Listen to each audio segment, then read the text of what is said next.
接下来我们要来特别关心到的，不是中东，也不是在全球的地图上面的俄乌战争，我们要来看到现在非常紧张的局势是位在南亚国家。怎么回事？我们来关心到的是阿富汗塔利班，我们这边称它做阿塔哦。南亚局势来看到，最近呢是从7处同时开火，越境袭击的是巴基斯坦的这个军队。那根据他这个宣称哦，已经击毙了58名的巴军，另外还有30个人因此重伤，还缴获了大批的武器装备。这一场战役被视为是美军撤军以来南亚最猛烈的一次越境的攻击了。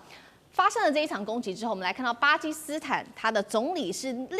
夏利夫立刻跳出来，他怒火中烧哦，就说呢，接下来没关系，你们打我，我们将会血债血还。他也强调呢，这个巴基斯坦目前的国防是没有任何的妥协的空间的，任何挑衅他都不会容忍。尤其现在来看到，因为这一场战役，我们现在看到阿富汗跟巴基斯坦这边的2600公里的边界再度的陷入了激烈的交火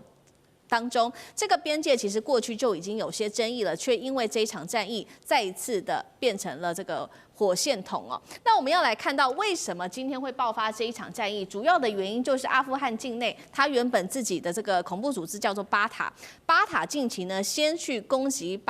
巴基斯坦哦，造成这个恐攻，造成了23个人死亡。那巴方也用无人机来反击，是精准杀了他的这个巴塔的2名高层，所以引爆了这一场冲突。那么阿富汗塔利班则是选择来这个护短。护的就是巴塔，让这个战火一夜之间全部烧起来了，会不会变成从这个边境战变成一场重要的区域冲突？尤其是刚刚讲的这个2600公里的这个边界线，会不会变成火药桶？舰长怎么看？如果我们现在来看哦，那个有关于南亚的话，其实真正最重要的是这一条杜兰线。那这条杜兰线呢的出现呢？其实是历史的成因。那在这个历史的成因的时候，其实我们讲到这个是牵涉到，在这个18世纪的大赛局。那在这个大赛局里面，其实真正进驻的国家现在都不在这里，也就是英国跟俄罗斯的部分。俄罗斯其实它就是想要透过中亚，然后经过阿富汗，然后对于这一个印度洋有一个出海口。那印度嘞，对不起，英国嘞，他真正的想法是，因为如果俄罗斯这样的一个地缘战略成功的话，其实会压迫到这一侧的印度。所以我们讲到说，当年故意画的这个线，那这个线真正就我们讲的这条线杜兰线，真正影响的是什么？也就是这个绿色的这一块，这一块是什么？这一块其实就是普什图人，他的这个部署的范围，这个也就是我们每一次在讨论瓜达尔港的时候，都说，他这边有恐怖分子，其实他是这里的人民。那当初也因为这一些列强啊，他在第2次世界大战结束之后，他们都想要对于南亚有控制的能力，所以他们就用这种方式把一个种族用一条线整个的切开，然后切开之后呢，就造成现在的这个遗留的部分了。而且我们现在一直讲到的是有关于印度如何的插手，可是我们不要忘了，在前一段时间，美国跟英国还特别提到了有关于阿富汗它的最大的空军基地，那他们说他要收回来。你凭什么收回来？你现在为什么要收回来？所以其实我们现在看到的，好像就是阿富汗跟巴基斯坦两个国家的那个这种冲突，但是实际上真正的原因是大国在这里面进行竞逐。确实哦，这背后还有牵涉到的就是大国之间的博弈。除了刚刚舰长提到的美国之外，我们也来看到，事实上哦，这个阿富汗最近跟印度真的确实走得很近，所以也在看说是不是印度透过阿富汗要跟巴基斯坦打这个代理战。因为我们来看到印度跟阿富汗最近有什么在外交上的关系，就是他们各自派出自己的外长在新德里这边会面了。那印度的外长苏杰生就宣布要重启阿富汗的使馆，塔利班也派了外交官进驻驻到新德里。结果呢，就在这个外交关系转好的同时间，我们看到了比较有意思的事情，就是这个结盟之后就立刻做了一个攻击哦，这是阿富汗的攻击。那所以专家也在警告说，印度这一步就是透过和塔利班结盟，意在牵制巴基斯坦，包围中国吗？委员怎么看？我们先问一个事情啊，为什么苏联跟美国在阿富汗都被打败？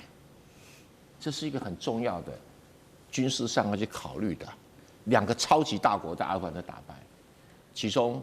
最重要的就是地形，因为你不管美国、苏联也好，你只要军队派出去，因为那边的地形，你的补给线很容易被切掉，然后很容易被这个围剿。然后这些人你轰炸他在阿富汗的特殊山洞里面，你还真的轰不了他。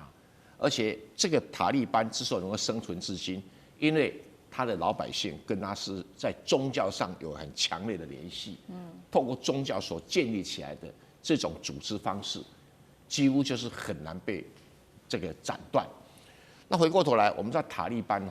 现在我们讲的塔利班是阿富汗的塔利班。可是我们要弄清楚啊，今天发生战争的不是阿富汗塔利班，是巴基斯坦的塔利班。什么叫巴基斯坦塔利班呢？因为巴基斯坦的内部的政治形势有一些比较倾向于用宗教来统治巴基斯坦的一些军人也好，游击队也好，它凝聚出一团。而现在巴基斯坦的政府是世俗化的伊斯兰政权，而这些属于这种宗教式的。这种向往像塔利班一样模式的这种巴基斯坦的反对派，就组成所谓巴基斯坦的塔利班。那因为两边跟巴基斯坦中央政府不合，他打来打去，他都逃到了阿富汗去。那阿富汗在跟美国打的那一段时间这些巴基斯坦的塔利班完全配合他们跟美国人打，而相对的，巴基斯坦中央政府是配合美国打阿富汗。所以双方面有这种复杂形势底下，不可否认，阿富汗的塔利班的确在庇护巴基斯坦塔利班。为什么？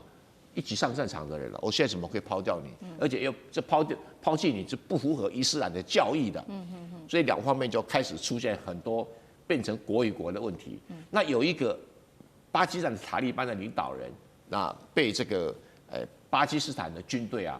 似乎给打到了。那所以他们要报复，就调集了很多的军队，然后再攻击这个阿富汗跟巴基斯坦边界里面的巴基斯坦的军事的这些哨所啦，这个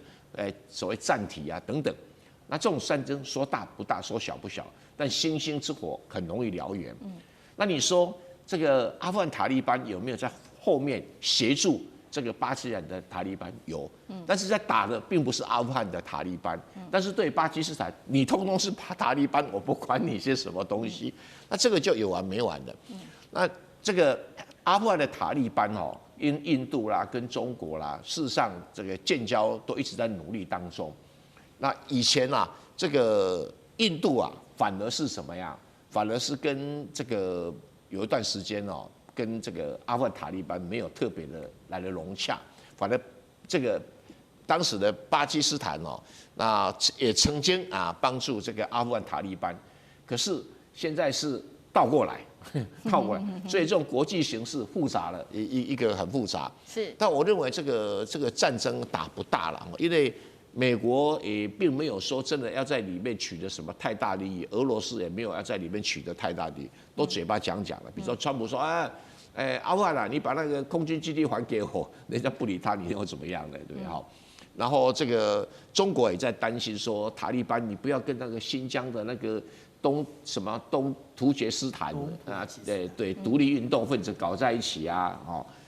所以这个地方是一个多事之秋。短期内不容易平静。好，确实这个阿富汗的塔利班跟巴基斯坦的塔利班在过去历史上因为有革命情感，所以有一定程度的关联。不过其实呢，这个巴基斯坦过去同样也是跟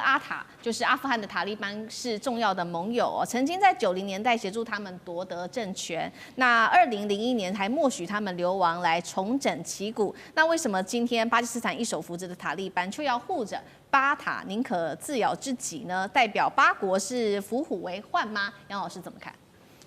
我要早期应该是这么说了，巴基斯坦是美国的代理人。那个时候呢，他们在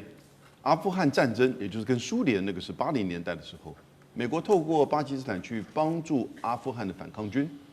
后来发觉，长久支持的反抗军并没有效用，后来就转而在1994年的时候呢，巴基斯坦就去支持就是塔利班。那在特别就是阿富汗的南部以及巴基斯坦的就是西北部这边活动的范围。那就1994年、95年他取得政权了，然后呢，你就看到他们关系变得比较模糊密切，因为美国对他们很有意见。2001年就是反恐战争之后，美国进军阿富汗，那这个时候呢，巴基斯坦又帮助美国，所以可是帮助美国之后，到了之后，这个塔利班政权灭亡，又回到了巴基斯坦的这个境内。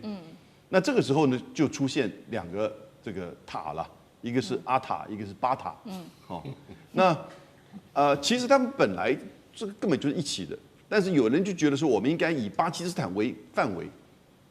不要再去打阿富汗。那又跟当地的这些有一些结合，尤其是俾路支省。所以最近后来发生到这是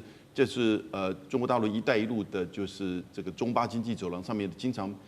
中国大陆的这些员工受到攻击的时候，通常就是这个巴塔加上俾路支省的这个恐怖分子共同做的。所以当后来美国从阿富汗撤军，2021年，那这个阿塔又回去了，那这个巴塔留下来，那彼此关系当然就密切。那巴基斯坦就有一点很尴尬。这个时候其实你还是说这个边境的问题是一个过去的这种复杂的关系。但是呢，今年呢，我个人觉得阿富汗做错了一件事情。他以为可以去引印度来去牵制巴基斯坦。因为特别就是在整个以色列跟伊朗的事件之后呢，沙特和巴基斯坦签了军事协议。那阿富汗就觉得说，那我应该去引印度，因为他们看到5月份的印巴的冲突当中，印度吃亏，所以印度当然就捡到枪一样，哇，阿富汗居然要来访问我德里，所以呢，的的确确2个外长在印度见面，而且说接下来要建交，因为阿富汗在克什米尔那边有一点点北方的这种接触，所以他在克什米尔的立场上，慢慢的倾向印度。那这个是巴基斯坦觉得这个更严重了。我讲句实在话，这个巴基斯坦阿富汗根本搞错了。你真的以为印度能够去牵制巴基斯坦吗？印巴空战当中谁输的？对，你真的相信印度那一套吗？更重要的是，你背后惹毛了中国啊。还有呢，你也惹毛了伊斯兰国家啊。就是像是沙特、伊朗这些国家。所以他这里搞不清楚。那以为说借此可以去牵制巴基斯坦，帮助巴塔，那真的是为了小兄弟啊，不惜一切。那为什么他连续下台2次，这也是有道理的。好，谢谢杨老师。那我们休息一下，马上回来。